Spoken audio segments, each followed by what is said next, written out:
banyak persepsi yang keliru. Seolah-olah kalian ini yang berhak mengataskan nama negara.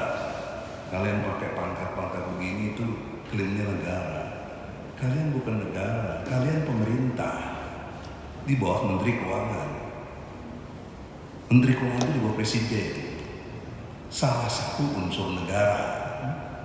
Unsur negara itu 4. Coba kalau pakai sepihak cara berpikir kalian, ini punya kami, kalian keluar. Lalu bagaimana rakyat ini?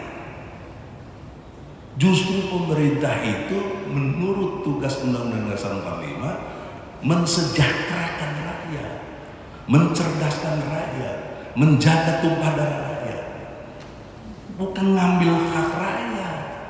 Kalau gini saya bisa nuduh kalian ini perampok pakai seragam kalian ini. Kok berani ngambil uang tanah rakyat?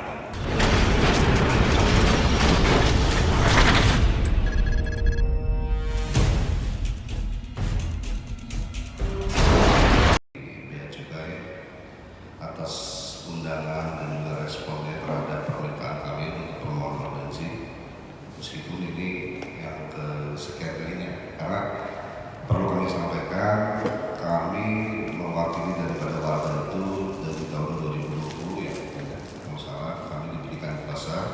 Pada saat itu memang kuasanya bukan untuk kuasa dalam hal mengajukan gugatan dan lain sebagainya. Kita hanya diminta untuk mengadakan bantuan hukum agar dapat beraudiensi dengan pihak-pihak terkait, BPN dalam hal ini juga Bea Cukai. Karena pada saat itu konteksnya para warga sedang mengajukan permohonan sertifikat di kantor Badan Pertanahan. Nah, lalu timbul gejolak lah istilahnya, sehubungan dengan adanya pemasangan FAM. Makanya pada saat itu warga meminta dari kami, dari kantor hukum Edi Sujana untuk mendampingi warga. Nah, diperolehlah 16 warga yang sudah siap mau berjuang bersama kami untuk mempertahankan haknya. Seperti itu.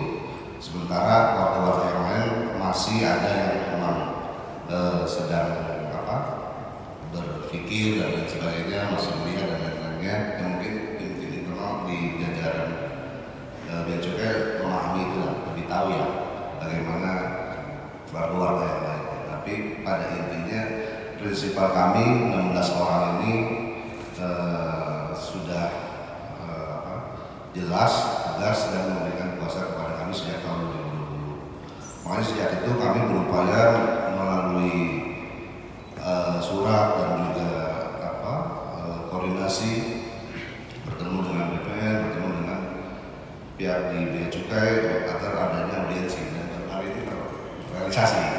Jadi untuk itu saya ucapkan terima kasih teman.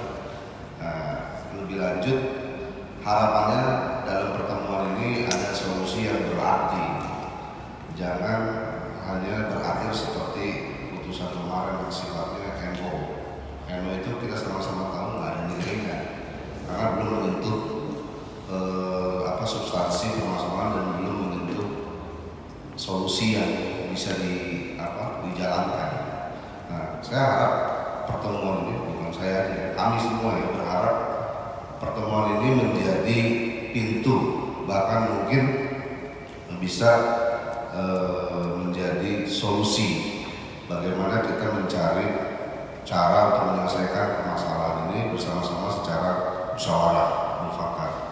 Artinya kita tidak perlu berpanjang-panjang gugat, peradilan dan lain sebagainya. Tapi meskipun itu hak daripada semua pihak, termasuk Bea Cukai juga berhak untuk itu dan warga juga berhak untuk itu. Nah, dari gagasan itulah makanya kami mengajukan permohonan audiensi. Alhamdulillah bersambut. Nanti mungkin ada solusi-solusi yang bisa disampaikan oleh warga. Saya hanya menyambung lidah, biar warga sendiri yang menyampaikan, terutama dalam hal ini yang hadir pada hari ini, karena kalau 16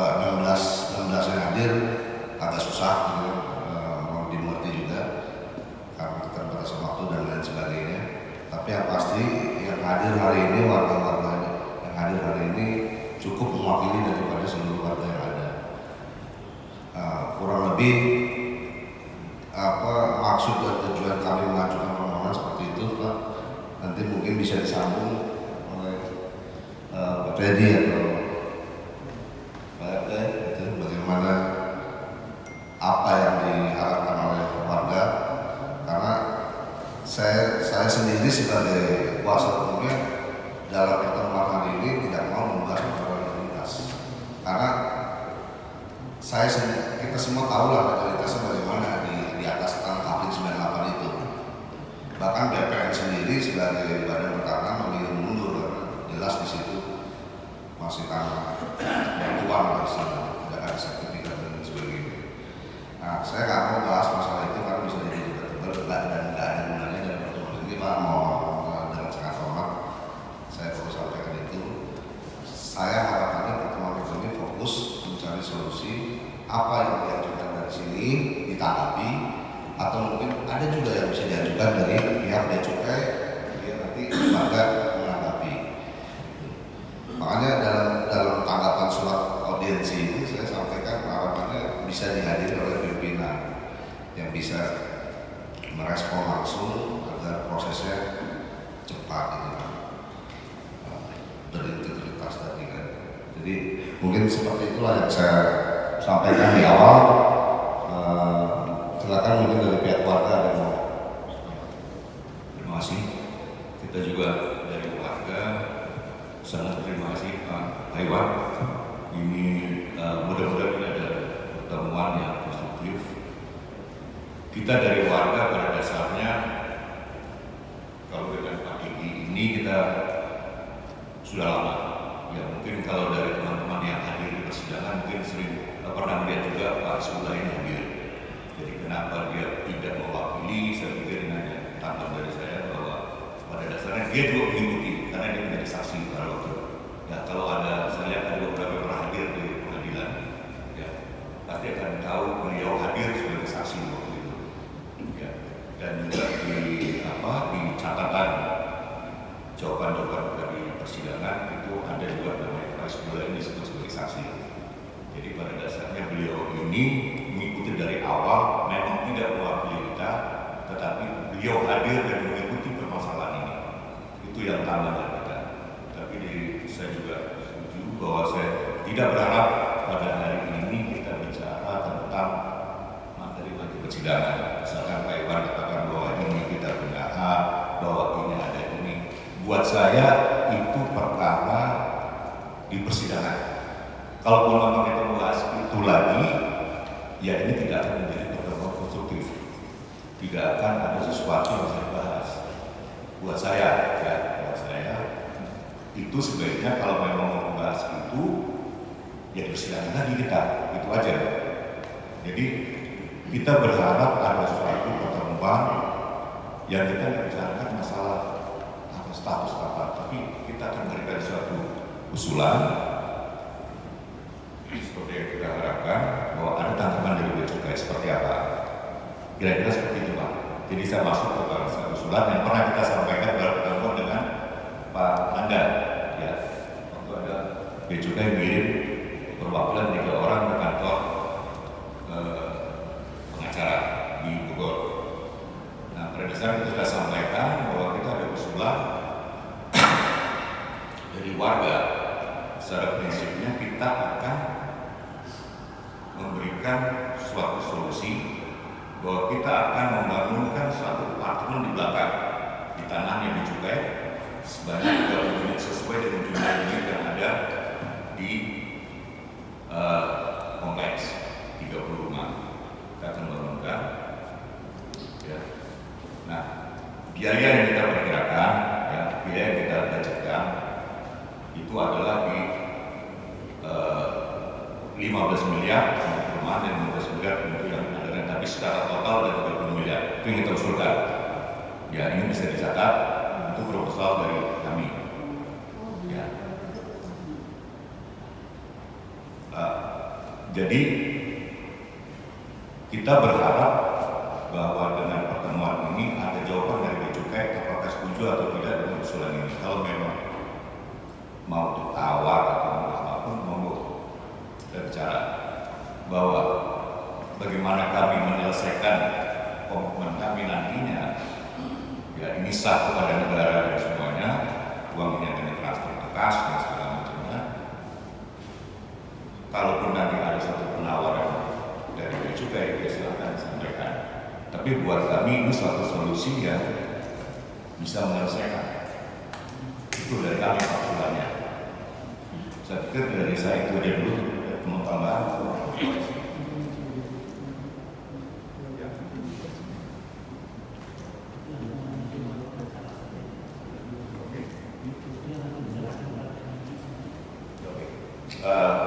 Jadi kalaupun nanti misalkan dia juga tidak bisa memberikan jawaban pada ini, nggak ada masalah.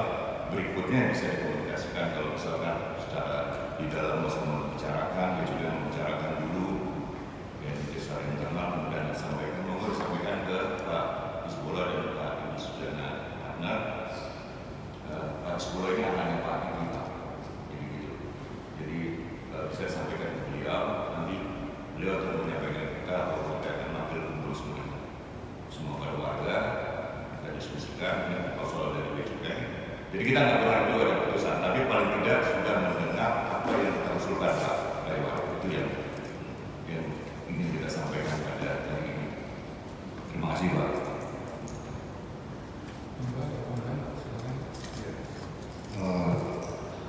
Kalau dari kuasa hukum, informasi ini sebenarnya kita juga baru terima beberapa hari pada satu pertemuan di Bogor itu ya.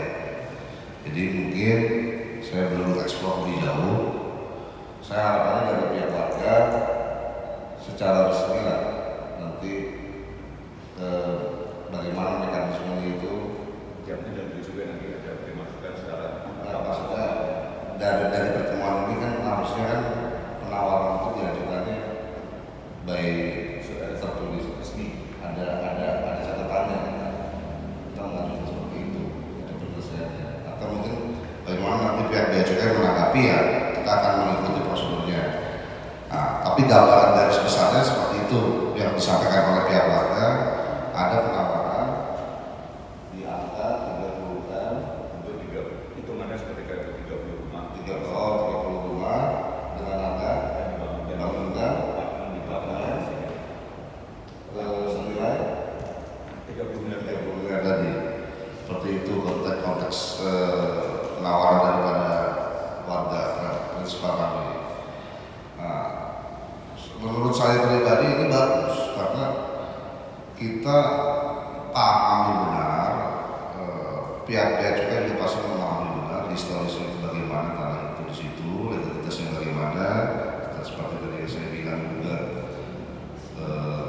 daripada kita berpanjang-panjang berdebat di pengadilan dan lain sebagainya, menghabiskan waktu, menguras tenaga dan lain sebagainya, solusi-solusi ini yang harusnya kita bahas dalam pertemuan-pertemuan seperti ini.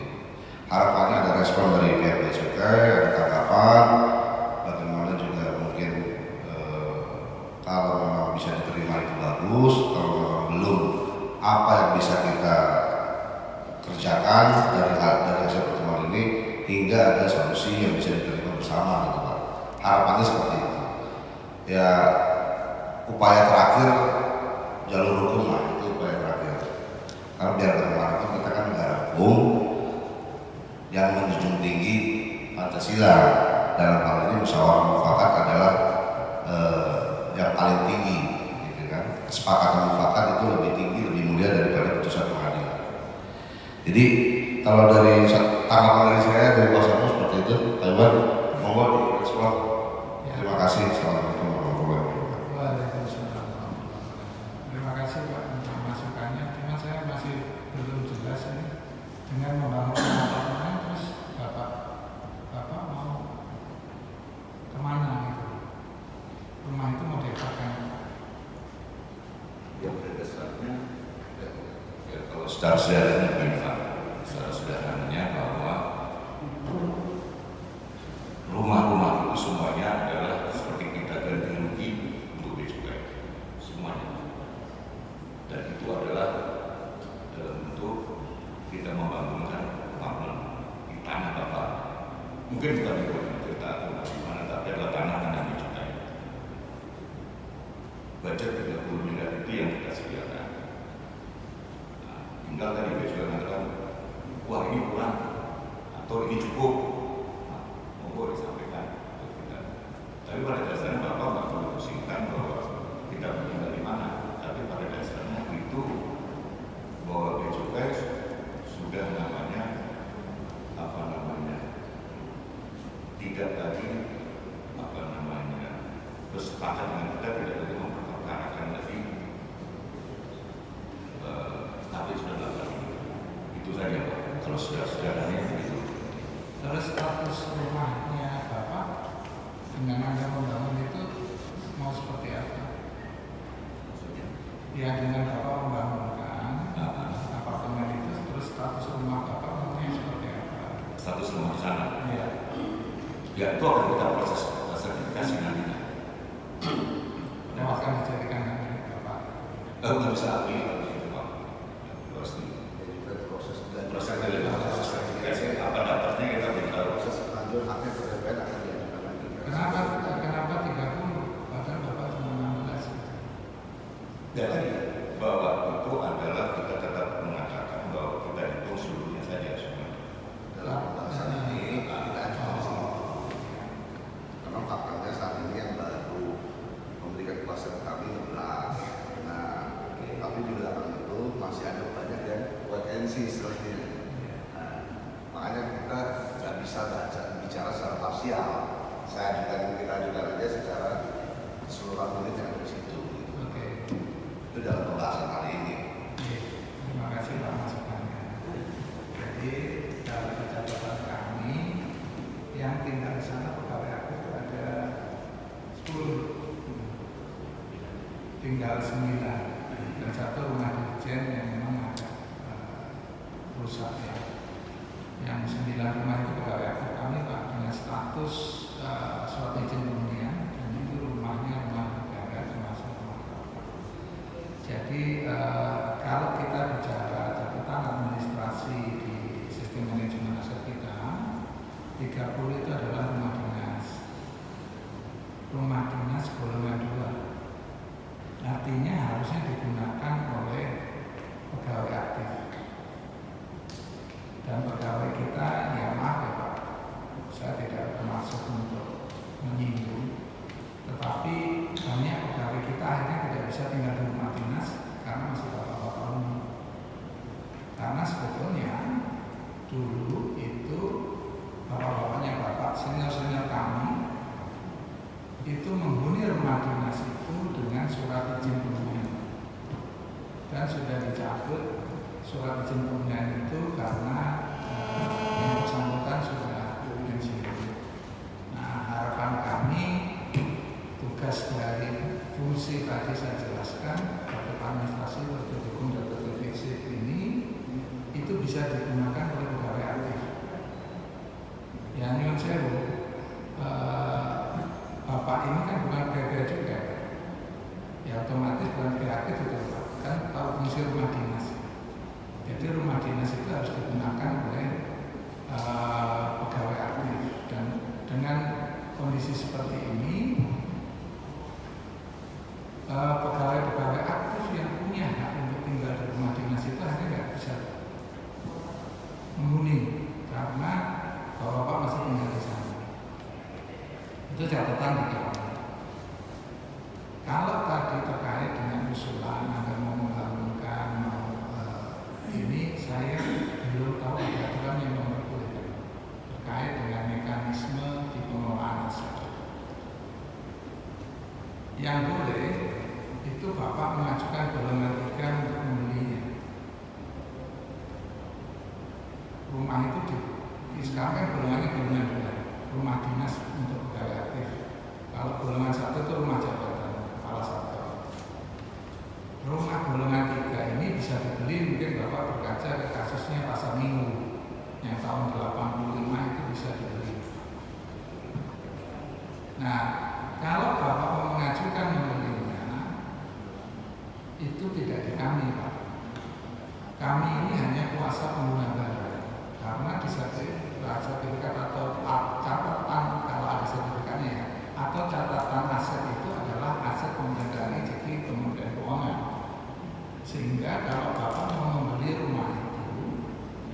silahkan mengajukan menjadi golongan 3 ke sana, apakah diperbolehkan untuk membeli atau tidak. Tapi tidak di kami, karena kami hanya kuasa penuntut. Kalau selaku pemiliknya Direktorat Jenderal Kekayaan Negara, kemudian Kementerian Keuangan menerbitkan itu, ya membuat. Tapi secara penggolongan rumah itu masih golongan, jadi rumah dinas untuk pegawai. Waalaikumsalam.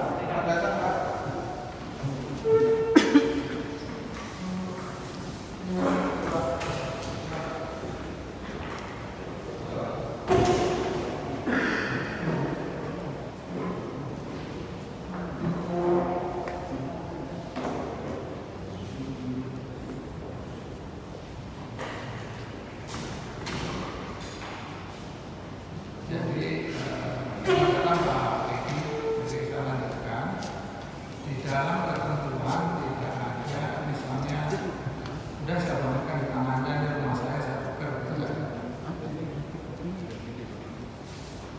adanya adalah hubungan dan itu kewenangannya nggak ada di kami, kewenangannya ada di Kementerian Keuangan selaku pemilik usaha. Kami hanya kuasa pemenang yang dikuasakan untuk melakukan tadi tertib administrasi, tertib hukum, dan tertib fisik. Dan ya ini karena itu sudah menjadi program yang ditugaskan di kami akan melakukan penertiban sesuai dengan apa yang disampaikan oleh Kementerian Keuangan.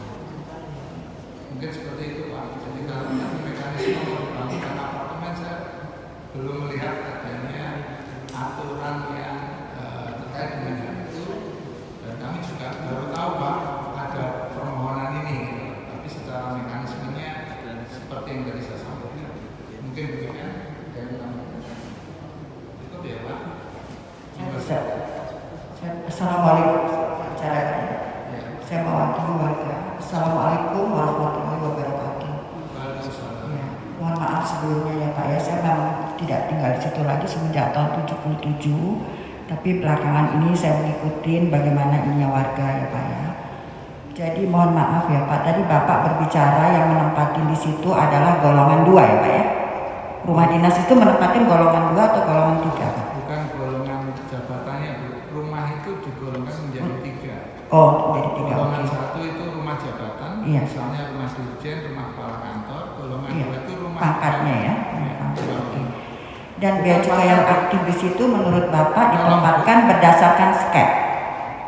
Bukan pangkat ya Bu. Golongan 2 itu bukan pangkat pegawai golongan 2. Tahu saya. Ya, tak rumah dinas. Dan tadi Bapak mengatakan bea cukai aktif yang menempati rumah tersebut adalah berdasarkan skep ya? SIP namanya. Iya, surat perizinan untuk menempati.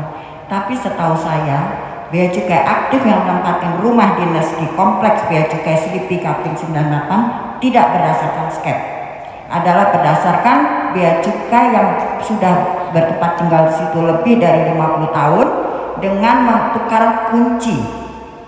Kunci itu ditukar dengan penggantian uang kontan. Setelah itu baru skep turun, malah ada skep itu turun setelah bertahun-tahun. Jadi ada yang mengatakan juga kalau skep itu pun dibikin oleh TU dari Bea dan Cukai. Itu setahu saya. Jadi tidak berdasarkan skep. Itu ada fakta dan kita ada kwitansi pembayaran dari Bea Cukai aktif kepada warga yang sudah menempati di situ lebih dari 50 tahun. Itu ada semua. Dan yang menempati di situ pun tidak berdasarkan eselonnya Pak. Bagaimana dia mau suka rumah yang nomor A3 misalnya, dia bayar, ada deal dengan yang depan itu berapa ratus juta dibayar, kunci diserahkan, baru dia menempati. Semestinya kan skep dulu kan Pak, bukan menyerahkan kunci dulu. Nah ini kunci dulu menempati rumah itu, setelah beberapa bulan, ada yang beberapa tahun, baru skepnya turun. Itu aja, jadi saya menjelaskan masalah skep. Demikian Pak, terima kasih. Terima kasih Bu informasinya.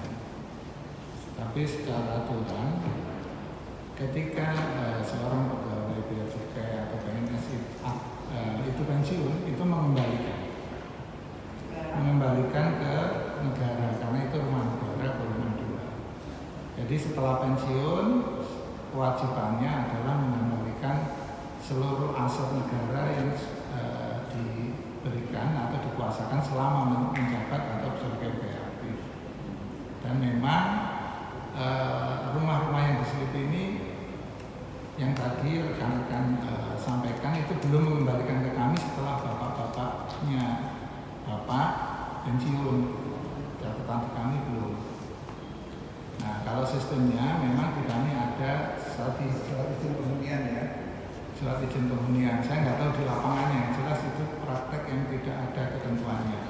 Kalau di kami ya, Anda pensiun, kembalikan rumah negara, kami ganti ke pegawai yang baru. Saat ini sudah ada sistemnya di kami terkait dengan hal itu. Saya nggak tahu kalau dulu ya Bu, saya nggak tahu kalau yang dulu seperti apa karena ketentuannya seperti itu. Mungkin demikian. Bagaimana?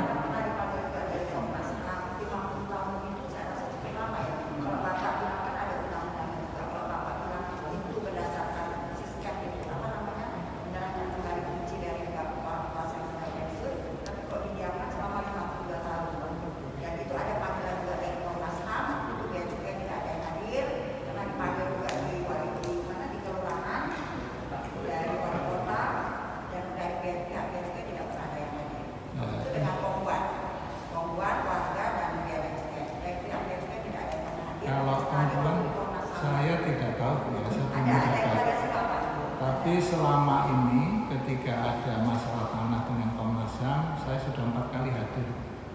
Saya sendiri. Nah, kalau saya tidak bisa bicara yang dulu ya Bu. Artinya beberapa tahun ini dengan program tertib administrasi, tertib hukum dan tertib fisik, saya sendiri sudah 4 kali hadir di Komnas HAM. Mungkin bisa ditanyakan. Dan sudah ada keputusan dari Komnas HAM ya Bu. Sudah ada.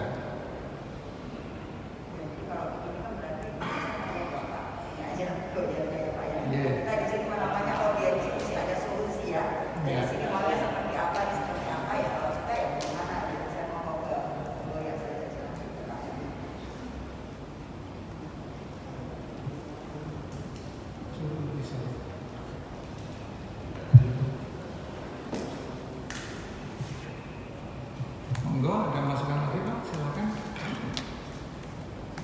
Ya, saya mau menanggapi sedikit Pak Iwan. Kalau bicara historis, makanya saya ingin membedakan permasalahan tanah dengan bangunannya. Ya, kalau tanah kita sama-sama tahu ini tanah nggak jelas ini dulu. Bagaimana peralihannya, bagaimana pembayarannya, bagaimana bisa ada diklaim oleh negara. Gitu. Tapi faktanya saat ini selama 50 tahun lebih ada warga di situ. Itu. Makanya kalau bicara tanah seperti itu. Kalau bicara bangunan, memang dulu itu bangunan ada di situ oleh Bea Cukai, kemudian tahun 70-an itu bangunan diserah terimakannya golongan 3 Pak. Golongan 3. Makanya itu pernah kita ajukan juga dulu cepat, tapi nggak ditanggapi oleh Bea Cukai. Ini golongan 3, ada dokumennya, kita juga lihat itu data catatannya. Nah, makanya kalau bicara bangunan pada saat dulu itu golongan 3 jelasnya. Mungkin udah dicabut atau enggak, tapi itu enggak menafikan fakta yang ada bahwa bangunan tersebut bahkan warga ini bayar sewa. Kalau rumah dinas mana ada bayar sewa sebenarnya dulu ya. Kalau sekarang lagi. Nah, jadi ini konteksnya kalau yang saya pahami dengan undang-undang dulu itu sewa beli jatuhnya sebenarnya. Gitu. Begitu sudah lunas maka dianggaplah sebagai aset daripada pensiunan seperti itu. Itulah yang diyakini oleh orang tua daripada prinsipal kami. Makanya sampai dengan sekarang masih mempertahankan keberadaannya di sana. Nah, jadi kalau saya membela yang nggak benar juga, saya juga nggak mau, Pak. Tapi di sini ada datanya, catatannya juga jelas. Saya lihat undang-undangnya pun mendukung. Tinggal kebijaksanaan kita lah, gitu loh. Kalau dibilang nggak ada dasar hukumnya, diskresi itu juga bagian dari kebijakan hukum. ya kan? Ada keputusan dalam konteks kita bermediasi, mencari solusi yang bisa diterima bersama, maka itu bisa menjadi hukum itu sendiri. Makanya ada gading dan lain sebagainya, itulah dasar hukumnya yang harus yang pasti kita sebagai orang hukum juga memahami itu. Tadi saya bilang perdamaian itu statusnya lebih tinggi daripada putusan, jadi seperti itu. Makanya saya nggak mau bicara panjang lebar soal legalitas dan lain-lain. Pertama, masalah bangunan dan tanah itu terpisah yang harus dibedah sedemikian rupa, mungkin lebih tepat itu di pengadilan dan lain sebagainya. Yang kedua juga kita sama-sama tahu bahwa ini barang nggak jelas awalnya seperti apa. Nah, makanya dalam konteks hari ini, pertemuan hari ini lebih mengarah kepada solusi apa yang ditawarkan oleh dari prinsipal kami sudah jelas seperti itu. Kalau memang ada tanggapan kayaknya belum menemukan dasar hukumnya, ya tadi saya sampaikan ada diskresi. Makanya kebijakan tertinggi siapa? Menteri Keuangan kah? Presiden kah? Itu diajukan ke situ. Kalau memang perlu prosedurnya seperti apa, mohon jelaskan kepada kami prosedurnya seperti apa. Gitu. Yang penting ada penawaran seperti ini yang harus dibahas sungguh-sungguh, karena ini muaranya adalah perdamaian itu yang harus kita junjung tinggi. Nah, kalau memang tidak bisa diterima, bagaimana penawaran dari Bea Cukai untuk menyelesaikan ini secara win-win solusinya? Gitu. Jangan ditolak begitu saja, karena kita punya dalil juga. Kalau memang ya ditolak ya mau nggak mau kita jalur hukum yang tadi saya bilang itu kita tempuh terakhir, itu aja. Mungkin tambahan dari saya seperti itu. Selamat siang Pak, saya menambahkan sedikit mengenai pertanahan ini memang agak sedikit rumit ya, mengingat sejarah kelam pertanahan Indonesia yang cukup agak bertumpuk-tumpuk kalau saya bilang. Kita kembali ke masa sebelum kita merdeka, bahwa seluruh tanah Indonesia ini tercatat di dalam Addendum Perfounding, di mana akan diberikan hak, dan perfounding itu telah memenuhi peraturan-peraturan yang telah dilalui dari Undang-Undang Nomor 1 Tahun 58, keluarnya Agraria Muda tahun 60, dan ada Kepres Nomor 32 Tahun 78 serta Undang-Undang Agraria tahun 80. Nah, ada sedikit tambahan sih Pak sebenarnya. Kalau mengingat dari Kepres 32 tahun 78, tepat 79 Pak, di dalam pasal 5 seingat saya, di mana tanah-tanah ex addendum yang telah diberikan hak dan kembali menjadi tanah negara. Kami anggap tanah ini sebagai tanah negara, dan di atasnya terdapat perkampungan atau dihuni oleh warga. Di dalam pasal 5 tersebut, maka diprioritaskan kepada warga untuk diberikan haknya dengan persyaratan yang memang harus diselesaikan. Maka ini pun juga menjadi pertimbangan jika tanah tersebut adalah tanah negara.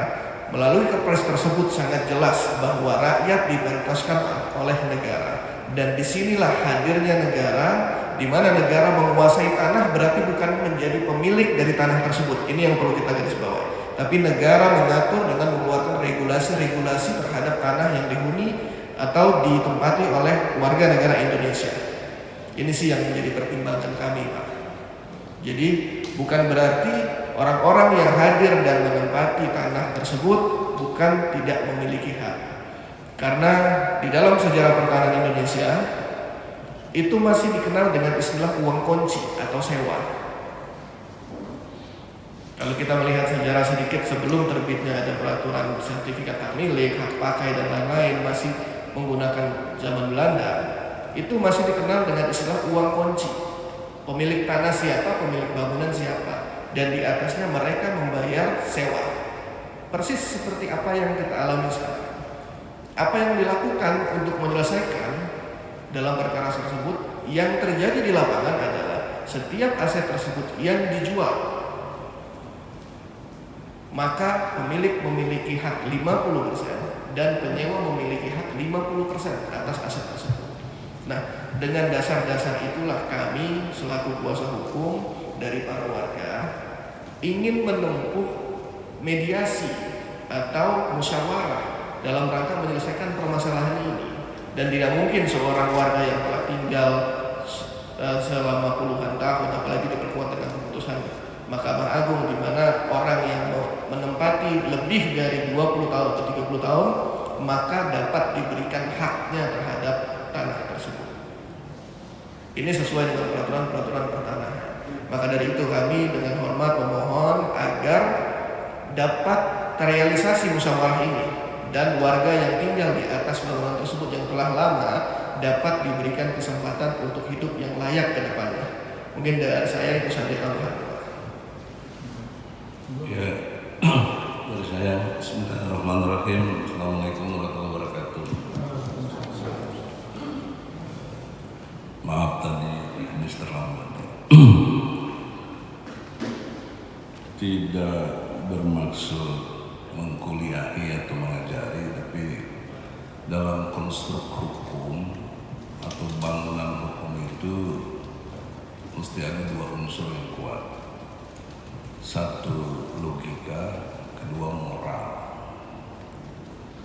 Muatan logika itu objektif, sistematis, toleran. Objektif maknanya tidak berpihak, sesuai dengan objek yang ada. Lawannya subjektif. Cara berpikir yang lanjutnya menjadi sistematis, tahap demi tahap, harus dilalui dengan baik. Yang ketiga, kalau pihak bea cukai benar, saya harus toleran. Tapi kalau pihak warga benar, bea cukai harus toleran. Itulah logika. Nggak bisa dibantah. Ini berlaku seluruh dunia, universal.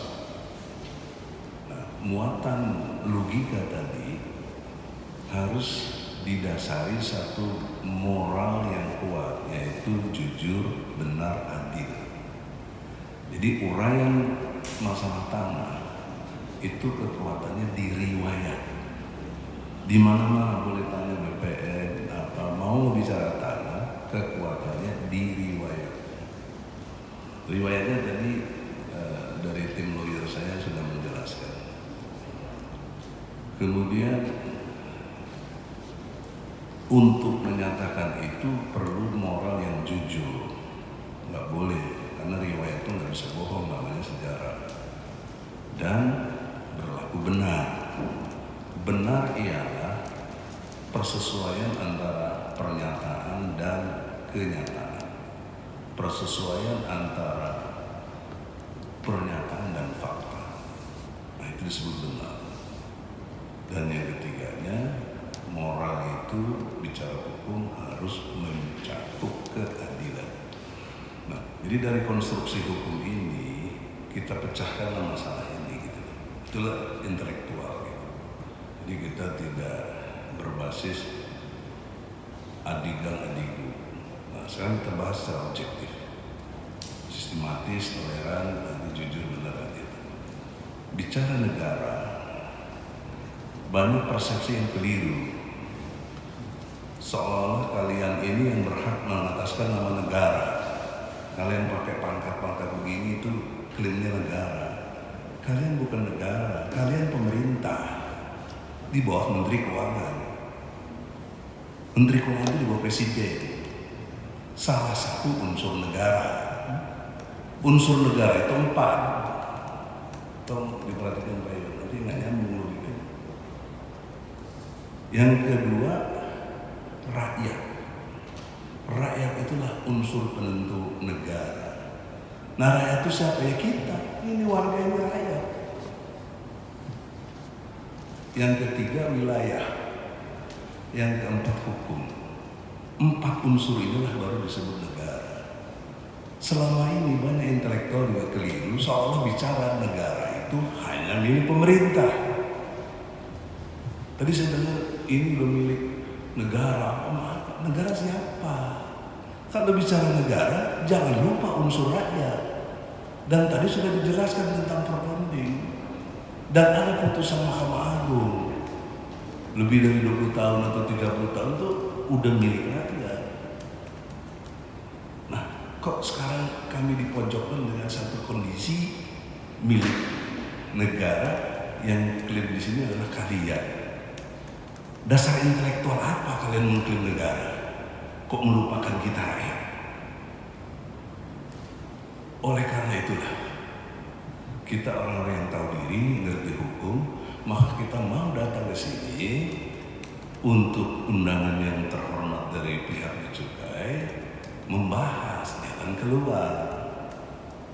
Jangan lupa, falsafah negara kita ini Pancasila. Ada kemanusiaan yang adil dan beradab. Coba kalau pakai sepihak cara berpikir kalian, ini punya kami, kalian keluar. Lalu bagaimana rakyat ini? Justru pemerintah itu menurut tugas Undang-Undang Dasar 45 mensejahterakan rakyat, mencerdaskan rakyat, menjaga tumpah darah rakyat, bukan ngambil hak rakyat. Kalau gini saya bisa nuduh kalian ini perampok pakai seragam kalian ini. Kok berani ngambil uang tanah rakyat? Mari kita bertarung intelektual. Ada wadahnya di pengadilan. Kalian tidak boleh begitu. Ini rakyat. Kalau harus hormati kedaulatan rakyat di negeri ini itu berdaulat.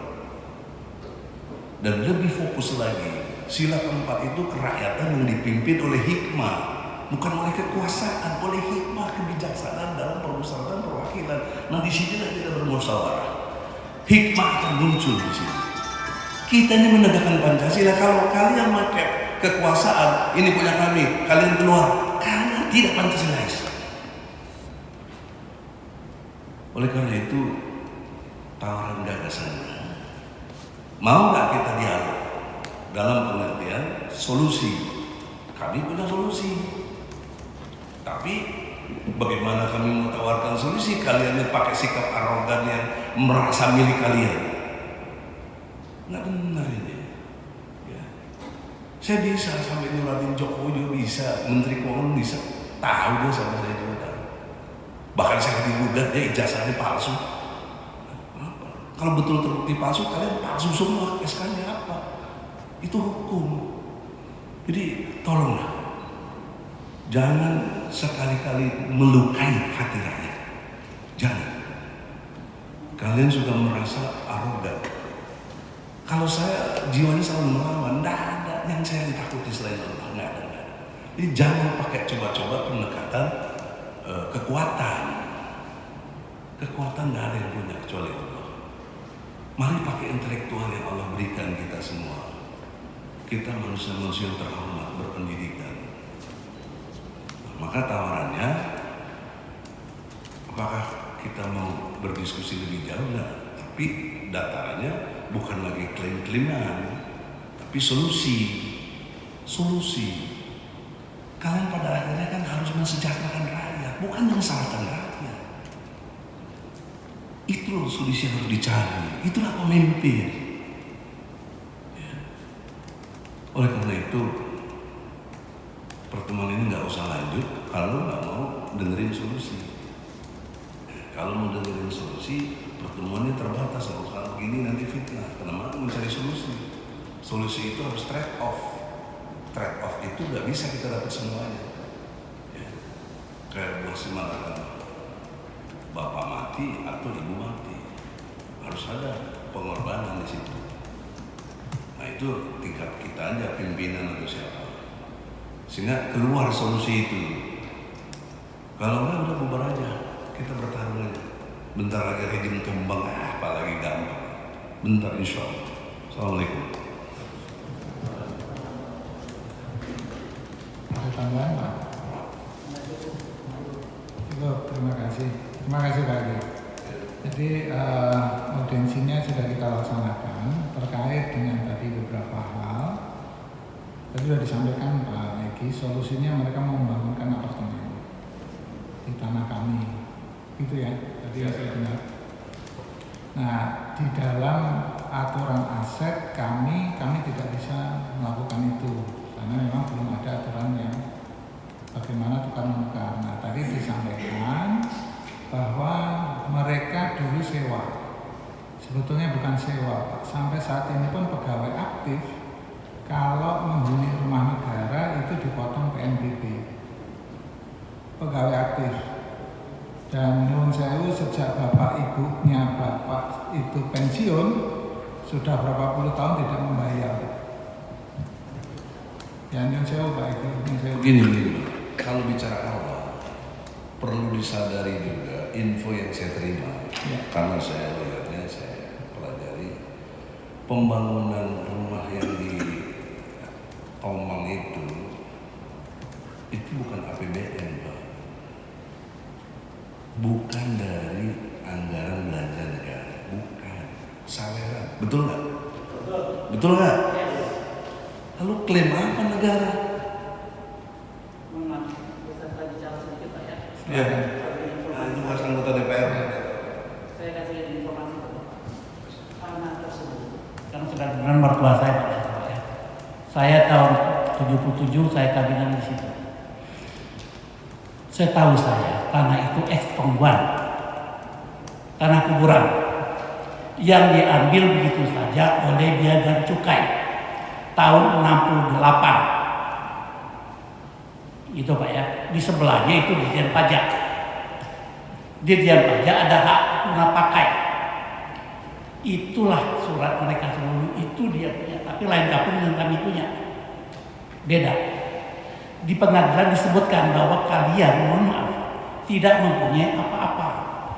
Sertifikat tidak ada, hak guna apa, hak alas pun tidak ada. Ya, hak alas tidak ada. Sertifikat jauh lagi. Gitu. Jadi kalau sekarang Bapak mengatakan demikian, lebih baik kita kembali seperti apa dikatakan acara kami tadi. Dan rumah itu mohon maaf Pak, mohon maaf, rumah itu dibangun hasil saweran dari bapak-bapak kami, orang-orang trip dan TP. Dan saya juga di anggota DPR Pak ya, saya tahu undang-undangnya apabila itu jadi aset negara, maka itu harus dari uang APBN. Apabila itu tidak dari uang APBN, dia bukan aset negara. Terima kasih. Assalamualaikum warahmatullahi wabarakatuh. Waalaikumsalam warahmatullahi wabarakatuh. Terima kasih Bapak informasinya. Nah, catatan yang ada di kami mungkin kita berbeda pencatatannya. Catatan di kami alasannya ada. Nah, kemarin sudah ada kita ke pengadilan, sudah ada, dan kami sudah disampaikan ya Pak bukti-buktinya, dan sudah ada putusan walaupun katanya menurut pengacara putusannya seperti itu. Artinya ketika kami mencatat sebagai aset negara itu dasarnya ada Pak. Tidak ya. Hasil pengadilan kami kemarin itu NO. Bapak tidak punya hak, kami tidak punya hak. Cuma kami NO Pak ya, tidak punya hak sama kami tidak punya hak kami tidak punya hak. Dan tanah tersebut kami sudah tinggal di sana selama 50 tahun. Undang-undang yang tinggal di sana selama 50 tahun itu Pak Egi, ya betul. Berhak untuk mengajukan hak pendidikan tanpa surat panggilan tetap. Itu undang-undang. Kalau Bapak mau melanggar itu silakan. Izin Pak. Karena itu kalau kita berbicara di sini untuk bicara hukum, tidak ada mana kita dan kalau kita berbicara di rumahnya, jadi cuma kecil lainnya. Bapak tidak mengerti secara khusus apa isi permasalahannya, cuma mendengarkan informasi. Tetapi yang ada saya di lapangan bulan. Ya, monggo Pak, itu haknya Bapak. Saya dengarkan itu semuanya. Ya, terima kasih. Jadi kalau tadi Bapak ada informasi saya bayar sewa itu sebenarnya bayar PNBP.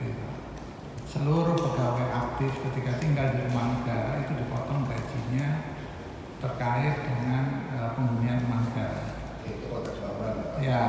Dan itu konteks golongan 2 kalau sekarang. Tapi konteks zaman dulu diberikan kepada orang tua golongan 3. Izin Pak, golongan 1, 2, 3 itu yang menetapkan bukan kami Pak.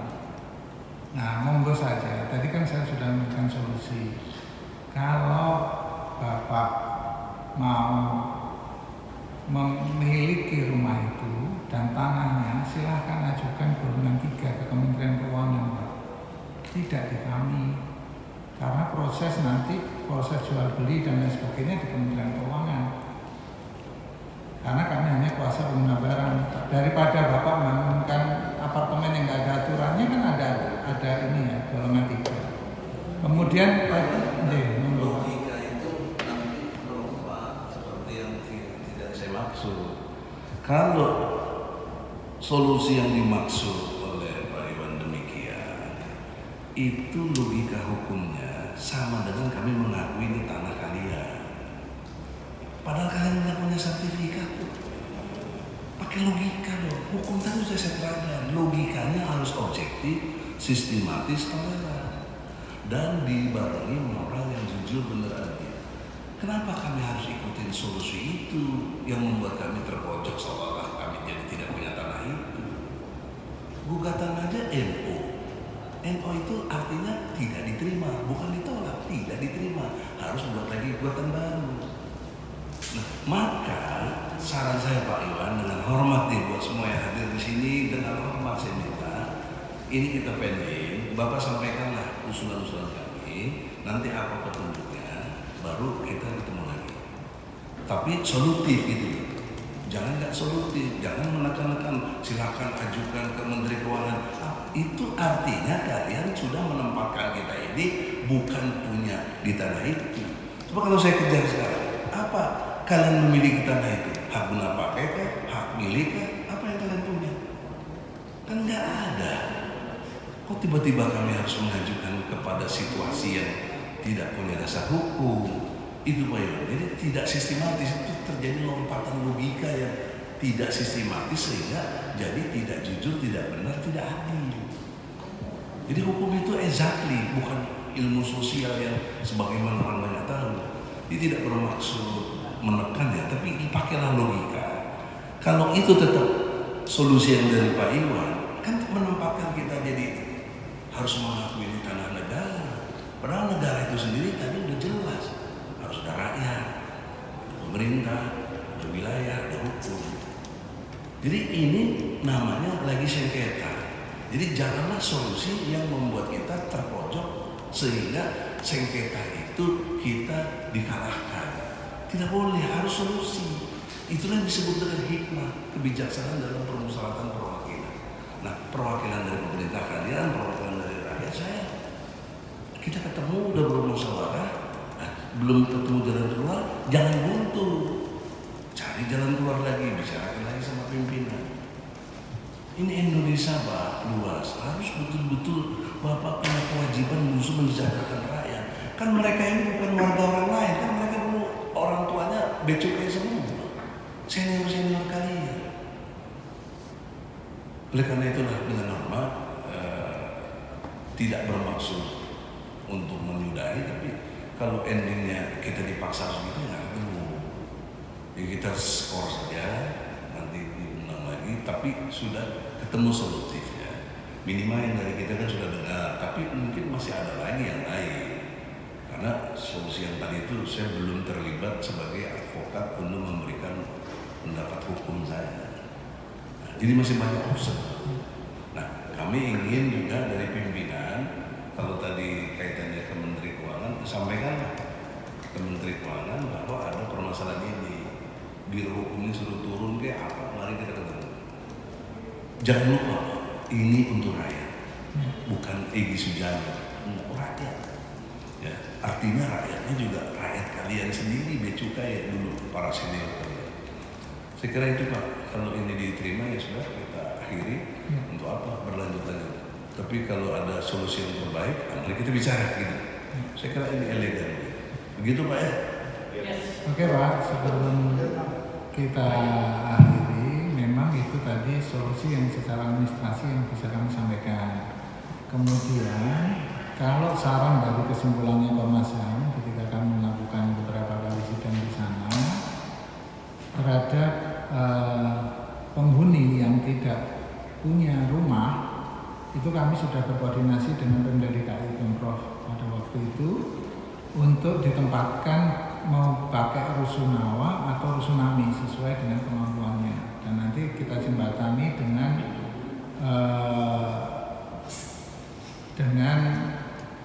dinas perumahan Pak. Itu kemarin kesimpulannya dari Komnas HAM. Mungkin demikian Pak. tidak bermaksud mementahkan lagi Pak. Ya. Itu juga lompatan logika yang kurang ajar gitu Pak. Kenapa kurang ajar? Kamu tahu semua ini nilai tanah itu berapa sekarang? Kok diganti dengan rusunawa begitu? Kalian tuh nggak beradil, rasa keadilannya di mana? Masya Allah, tolonglah pakai rasa keadilan. Jiwanya di mana kalian mikirin rakyat? Pantesan negara kita ini nggak maju-maju, pemimpinnya nggak mikirin rakyat. Disuruh miskin saja.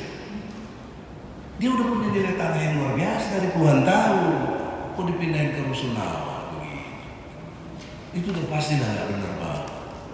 Nggak benar bukan karena saya, tapi logika. Logika itu universal.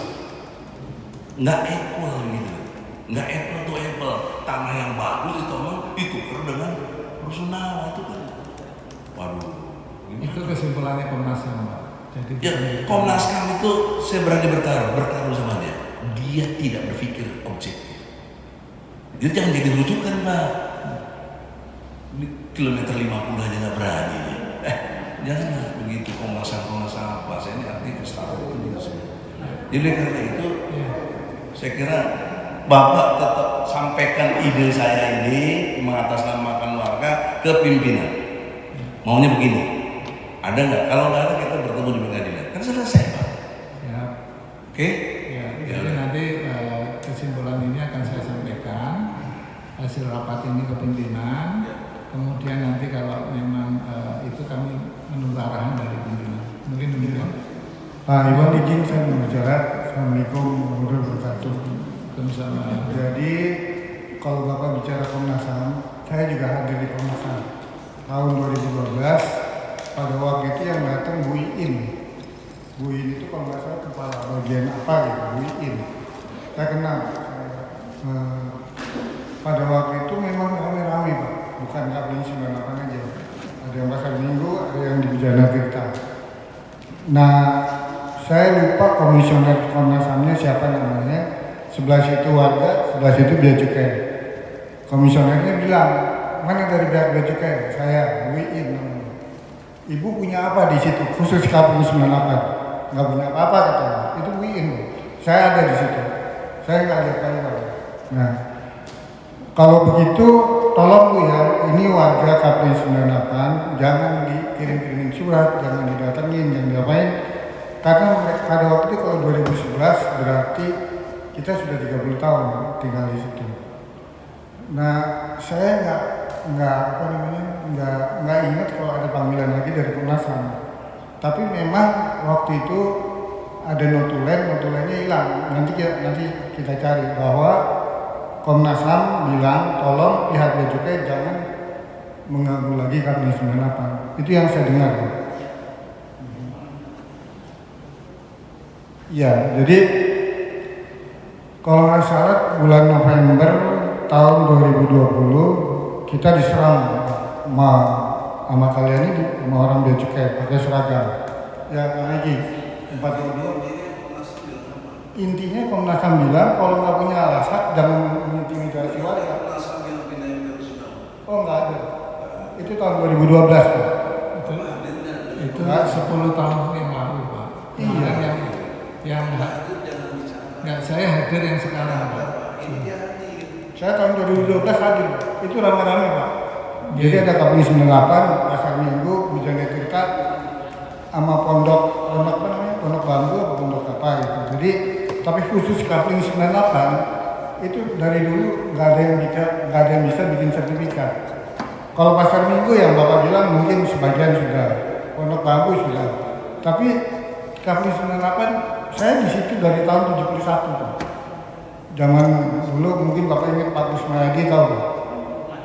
Mungkin Bapak belum lahir. Ayah saya Direktur P2, Dr. Andes Haji Ahmad Sobandi. Saya ingat kantornya di situ. Sebelumnya Kamil 4 Tanjung Priok. Jadi kalau bicara apa ya mohon maaf ya Pak Iwan, kita juga kan temenan di Facebook gitu ya. Jadi kalau bicara kalian itu seperti yang Kang Egy bilang, jangan beranggap bahwa kalian ini punya hak di situ. Enggak Pak. Saya juga tahu hukum, walaupun saya bukan orang hukum. Tapi ada lah, misalnya saya orang hukum. Jadi banyak pasalnya Pak. Saya dikasih tahu 1967 KUHP Perdata 30 tahun menempati nggak boleh dibawa ke pengadilan. Maka saya kalau ketemu bapak itu ke pengadilan, ini orang apa itu gitu. Ya jadi itu aja lah Pak. Saya takutnya emosi gitu Pak. Jadi tolong jangan bodoh-bodohin kita Pak. Kita ini nggak bodoh Pak. Saya S2 Pak dari Amerika. Saya ngambil S1 lagi di sini. Jadi kata Kang Egi bilang, saya ini korban Kang Egi Pak. Jadi tolong pakai intelektualitas gitu. Apalagi bapak pakai seragam gitu Pak. Ada apa kan 422, 423, 421. Ya. Ya, jadi gitu aja Pak Iwan dari saya. Ya, terima kasih Pak. Ya, terima kasih Pak Teddy, Pak Egi dan rekan-rekan semua. Masukannya sudah kami terima, nanti kami laporkan ke pimpinan untuk tindak lanjut. Tadi yang kami sampaikan juga terkait dengan dari sisi kami. Tapi monggo kalau memang mau diakses dulu karena tawaran tadi juga kami baru tahu juga. Bagaimana?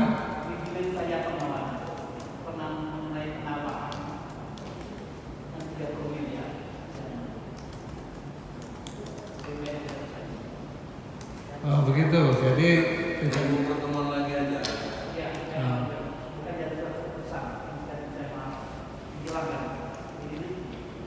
Oke, jadi mohon penyelesaian yang bijak gitu ya. Nanti akan saya sampaikan ke pimpinan terkait dengan apa yang terjadi di hari ini dan tadi penawaran pembangunan apartemen dibatalkan Pak ya.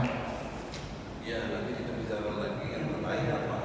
Setelah Ya. ketemu Bapak sampaikan, Ya. baru kita ketemu lagi. Tapi jangan lagi sekali-kali yang labor-labor kita pakai cabut celana apa-apa. Gitu. Kalau bisa langsung dengan pimpinan Pak, jadi bisa putusannya kita dapati yang membuat keputusan siapa. Kalau Pak Iwan bisa, alhamdulillah. Kalau enggak yang lebih tingginya siapa yang bisa memutuskan. Jadi clear Pak. Betul. Jadi pimpinan lagi ada tugas di luar.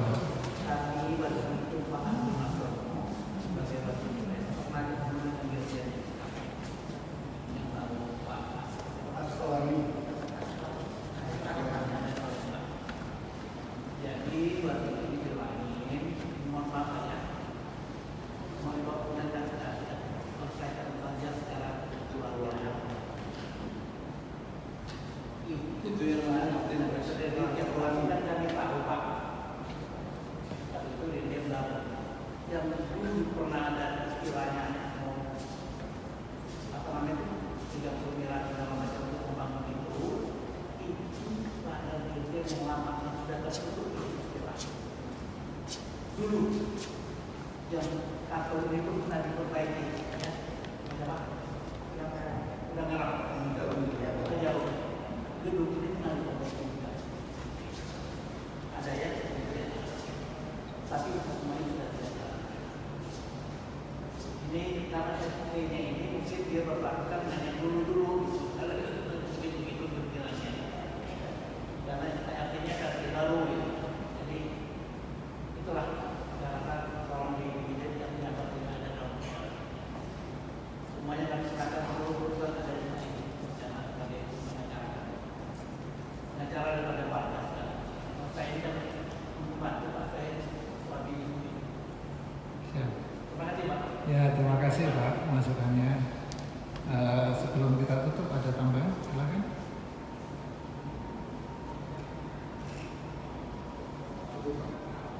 Oke, terima kasih Egi dan rekan serta rekan-rekan penghuni Rumah Dinas Kapling 98.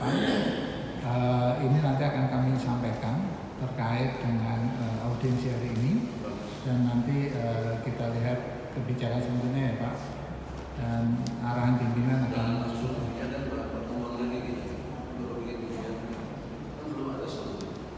Ya nanti akan kami sampaikan Pak. Kami nunggu arahannya seperti apa. Kalau langsung kebijakan tanpa menafikan sila keempat Pancasila dipimpin oleh musyawarah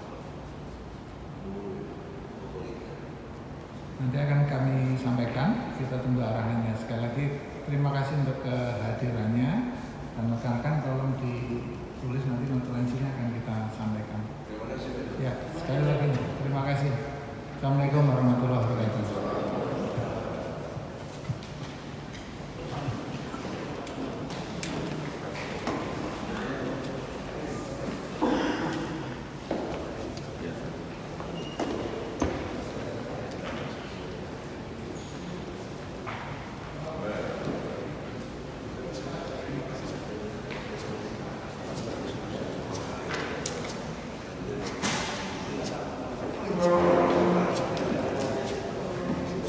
Keren ini Pak. Keren.